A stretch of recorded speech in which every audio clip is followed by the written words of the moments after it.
نہیں، ایسا نہیں ہو سکتا۔ اگر ایسا ہوتا تو وہ مجھے ہرگز آگے پڑھنے اور کالج جانے کی اجازت نہ دیتے۔ خود کو تعویذ دیتے ہوئے بھی خدشے اسے ستا رہے تھے۔ نہ جانے یہ بھیا کی بات کرنے کا اثر تھا یا کچھ اور۔ بوا نے بتایا کہ اس کی شادی امتحانوں کے بعد کرنے کا فیصلہ ہو گیا ہے۔ فطری طور پر وہ خوش ہو گئی، تاہم کالج سے واپسی والا مسئلہ ہونس تھا۔ اب وہ بائک سوار روزانہ نہیں بلکہ 2 دن گیپ کر کے آنے لگا تھا۔ ہیلمٹ کا تکلف بھی ختم ہو چکا تھا، تاہم اب تک اس نے مخاطب کرنے کی جرت نہیں کی تھی، بلکہ رش جب زیادہ ہوتا تو وہ اس طرف آتا بھی نہیں۔ وہ شکر کرتی کہ اس کی عزت سلامت تھی، لڑکیوں میں بات پھیل جاتی تو بدنامی بھی ہو سکتی تھی۔ کبھی خیال آتا اچھا تھا کہ وہ شادی کر لیتی، امتحان کا کیا تھا بعد میں دے لیا جاتا، اس ذہنی خوف سے تو نجات مل جاتی۔ دن اسی طرح گزرتے رہے، بائک سوار کی ثابت قدمی اپنی جگہ قائم تھی اور اس کی سرازگیمی اپنی جگہ، تاہم اس شخص سے اسے اندیکھی سی نفرت ہو گئی تھی، جس کے باعث وہ پچھلے 3 مہینوں سے سخت ذہنی دباؤ کا شکار تھی۔ اکثر گھر میں بھی سب یہ بات نوٹ کرتے۔ بھیا کچھ کہتے نہیں تھے، محض دوستانہ نظروں سے دیکھتے تو وہ مسکرا دیتی۔ امی نے البتہ گھبرا کر بوا سے اس کا اندیہ معلوم کروایا تھا۔ جبران کے متعلق وہ کیا رائے دیتی، کیا اسے دیکھا تک نہ تھا، نہ ہی تصویر دکھائی گئی، اور اتنی اس میں ہمت نہ تھی نہ امی سے دوستانہ کہ تصویر کی فرمائش کر ڈالتی، بس اپنی طرف سے اس کا خاکہ بناتی رہتی تھی۔ انہی دنوں جب 2 مہینوں کی چھٹیوں کے لیے کالج بند ہوا اور وہ گھر بیٹھی، جبران کی بہن جدہ سے آ گئیں۔ گو کہ انہیں تو شادی پر آنا تھا، مگر سسرال میں سگی نند کے استقبال کے باعث آنا پڑا۔ 1 ماہ اسی سلسلے میں نکل گیا اور جب وہ وہاں سے فارغ ہوئیں تو اس سے ملنے چلی آئیں۔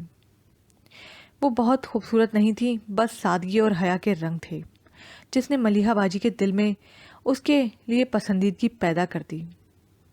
امی نے واقعی بہت اچھی لڑکی تلاش کی ہے۔ جبران کی نیچر کے متعلق وہ ریزرو نیچر کے لوگوں کو ہی پسند کرتا ہے، جیسی تم ہو۔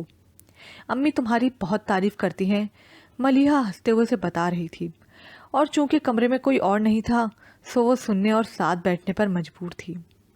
ملیحہ بھی جیسے اس موقع کو ہی منتظر تھی، بولے گئی۔ جبران تو پہلے شادی کے لیے مانتا ہی نہیں تھا اور اب ایسے پیچھے پڑا ہے کہ کیا بتاؤں۔ میں آئی ہوں تو کہتا ہے کم از کم نکاح ہی کروا جاؤ تاکہ تم سے مل تو سکے۔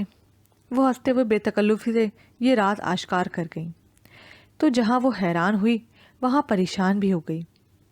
حیرت اس بات کی تھی کہ بنا تصویر دیکھے بغیر اس سے ملے وہ اس قدر بےتاب کیوں ہو رہا تھا، اور پریشانی اس بات کی کہ اگر اس نے واقعی ملنے کی فرمائش کر ڈالی تو کیا ہوگا۔ لو، تم تو ابھی سے پریشان ہو گئی، اس نے تو صرف خواہش ظاہر کی ہے، کوئی ملنے تو نہیں آ رہا تم سے۔ ملیحہ نے اس کے متوش چہرے کی تحریر پڑھ لے ڈالی تھی۔ وہ جھانک کر سر جھکا گئی۔ ویسے مذہب کی روح سے لڑکے کو اس بات کی اجازت ہے کہ وہ لڑکی کو ایک نظر دیکھ ضرور لے کہ بعد میں شکایت نہ ہو، ملیحہ نے قدرے جتانے والے لہجے میں کہا تو وہ امی کے واپس آنے کی دعا کرنے لگی۔ قبولیت کی گھڑی تھی، اسی لمحے امی بوا کی مدد سے ٹرالی دھکیلتی چلی آئیں تو اس نے وہاں سے جانے میں دیر نہ لگائی، اور پھر وہی ہوا جس کا خدشہ اسے ستانے لگا تھا۔ جبران کی طرف سے ملیحہ پر اور ملیحہ کی طرف سے اس کے گھر والوں پر دباؤ پڑنے لگا۔ جبران اس سے ملنا چاہتا تھا مگر یہاں سے انکار ہو گیا۔ ابو کا فیصلہ کن انداز ایسا تھا کہ ملیحہ بھی چپ چاپ چلی گئی۔ 2 مہینے کی چھٹیاں ختم ہو گئیں تو کالج کھل گیا۔ ماحول میں کشیدگی سی در آئی تھی۔ اس پر متضاد ایک اور واقعہ اس کے اعصاب ہلا گیا۔ وہی بائک والا شخص اسے پھر نظر آنے لگا تھا، کچھ جبران والے مسئلے اور کچھ پڑھائی کی ٹینشن میں۔ یہ مصیبت اس کے اعصاب جھنجھلا گئی تھی۔ شدید نفرت اور بے بسی نے اسے غصے سے بھر دیا تھا۔ اس کا بس چلتا تو اس شخص کو کہیں کنویں میں دھکیل آتی۔ ایسی شدید نفرت تو اس نے آج تک کسی سے بھی نہ کی تھی۔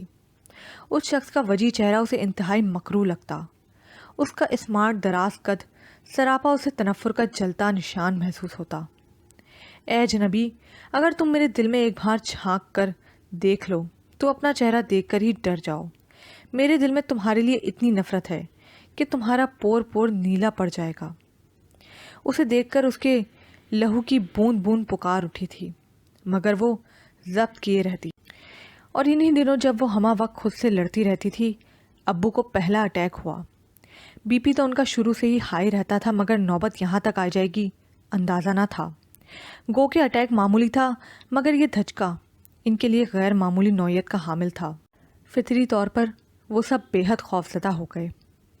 ایسے میں جبران کے گھر والوں نے ان کا بے حد ساتھ دیا، حتیٰ کہ جب ابو اسپتال سے واپس گھر بھی آئے تو بھی ان کی آمد و رفت جاری رہی۔ اس دن بھی وہ ابو کا پرہیزی کھانا تیار کر کے فارغ ہی ہوئی تھی کہ بوا ہاپتی کاپتی چلی آئیں۔ ارے بیٹا، جلدی سے چائے کا پانی چولہے پر رکھو، داماد میاں آئے ہیں۔ بوا کی خوشی دیدنی تھی، وہ متعجب سی رہ گئی۔ کیا مطلب؟ کون آیا ہے؟ وہ واقعی سمجھ نہ سکی تھی۔ بوا اس کی ناسمجھی پر ہنس پڑی۔ ارے جبران میاں آئے ہیں، ہمارے ہونے والے داماد۔ بوا نے اسے چھیڑنے والی نظروں سے دیکھا تو وہ جھینپ سی گئی۔ دل کی دھڑکنیں یکدم تال بدل ڈالی تھی۔ اس کے حواس کتنے ہی لمحے قابو میں نہ آ سکے۔ بوا بھی جانے کیا کیا ٹرالی میں دھرتی جا رہی تھیں۔ امی گھر پر نہیں تھیں۔ ابو کے ڈاکٹر سے مل کر ان کی کیفیت ڈسکس کرنے بھیا کے ساتھ گئی تھیں، اس لیے وہ اور بھی گھبرا رہی تھی۔ لیکن ابو تو سو رہے ہیں، آپ نے انہیں کہاں بٹھایا ہے؟ کیا ابو کو جگا دیا آپ نے؟ اچانک اسے یاد آ رہا تھا۔ رک کر بوا سے پوچھا تو وہ مسکرا دی۔ اب اتنی بھی بے وقوف نہیں ہوں، یہ بال دھوپ میں سفید نہیں کیے میں نے بیٹا۔ ارے وہ بچہ تمہارے بات کو اسپتال میں ہی مل کر جا چکا ہے، در حقیقت تو وہ تمہیں دیکھنے آیا ہے، ایک جھلک دکھا دو اسے۔ بہت امید باندھ کر مجھ سے اس نے گزارش کی ہے۔ نہ بیٹا، ایسی بات نہیں، وہ تو… بوا وضاحتیں دینے لگی تھیں۔ وہ اسی طرح رخ مڑے کھڑی رہی تو جبران بول اٹھا۔ ایک بار مڑ کر دیکھ لیں سمیہ، آپ کے کردار میں کوئی جھول نہیں، اس سے بہت اچھی طرح واقف ہوں میں، بس آپ کے چہرے پر اپنے نام کی خوشی دیکھنا چاہتا ہوں۔ بوا بڑی تیزی سے ہاتھ چھڑا کر باہر جا چکی تھیں۔ وہ گھبرا کر مڑی کہ کہیں ابو نہ آ جائیں۔ جبران کی آواز سن کر وہ جاگ سکتے تھے، مگر یہ کیا؟ وہ کیا مڑی جیسے زمین و آسمان زیر و زیر ہو گئے۔ جبران کی شکل میں اس کے سامنے وہی شخص کھڑا تھا جس کی صورت سے ہی نہیں، جس کے وجود سے بھی اسے کراہیت آنے لگی تھی۔ آپ؟ بے یقینی اور شدید نفرت سے اس کا لہجہ خاردار ہو گیا۔ جی میں ہی اتنے دنوں سے آپ کی نگرانی کر رہا تھا، انفیکٹ مجھے خالص لوگ پسند آتے ہیں۔ آپ سے رشتہ طے ہوا تو یہ طے کیا کہ آپ کے کردار کی جانچ کر لوں، کہیں بعد میں پچھتانا نہ پڑے۔ ملیحہ باجی سے میں نے اسی لیے ملنے کی خواہش کا اظہار کیا تھا۔ وہ بہت اطمینان اور اعتماد سے کھڑا کہہ رہا تھا، مگر اسے لگا جیسے اس کے گرد کھڑی ساری دیواریں دھڑ دھڑ کر کے گرتی جا رہی ہوں۔ اور مجھے اب کہنے میں کوئی تامل نہیں کہ آپ واقعی میرے لائق ہیں۔ ہلکی سی مسکراہٹ نے اس کا چہرہ اور بھی وجیح بنا دیا، مگر سامنے کھڑی سمیہ کے اندر غم و غصے اور شدید نفرت نے ایسا ابال اٹھایا کہ سب بہا لے گیا۔ مگر آپ میرے لائق نہیں۔ انگارہ آنکھوں سے ایسے گھورتی وہ ایسے تلخ لہجے اور سخت آواز میں بولی کہ ایک لمحے کے لیے جبران سمیت خود بھی حیران رہ گئی۔ جی مسٹر جبران، آپ واقعی میرے لائق نہیں۔ میں ایسے شخص کو 2 منٹ کے لیے بھی برداشت نہیں کر سکتی جس نے مجھے اتنے مہینے سخت ذہنی اذیت کا شکار بنائے رکھا، محض اپنی انا کو تسکین اور اپنی غرض کے لیے۔ I really hate you mister Jibran, اور یہ یاد رکھیں کہ میں جس سے نفرت کرتی ہوں اسے اپنی پرچھائی سے بھی دور دیکھنا چاہتی ہوں۔ شدید نفرت سے بھرا مکمل تضحیک آمیز رویہ تھا۔ جبران کی آنکھیں بے یقینی سے اسے دیکھ رہی تھیں۔ وہ بے قراری سے ایک قدم آگے بڑھا۔ یہ تم کیا کہہ رہی ہو سمیہ؟ میں… وہیں رک جائیں مسٹر جبران، میں ایک لمحے کے لیے بھی آپ کو برداشت نہیں کر سکتی۔ نکل جائیے میرے گھر سے اور میری زندگی سے۔ I hate you. میری ذات اتنی بے مایا نہیں تھی کہ آپ اس طرح اسے پرکھتے۔ اگر والدین کو فیصلہ کرنے کا حق دیا تھا تو ان کے فیصلے پر اعتماد کرنا بھی سیکھا ہوتا۔ کس حق سے آپ نے مجھے اس ذہنی اذیت کا شکار بنائے رکھا؟ کل کو آپ اپنی اسی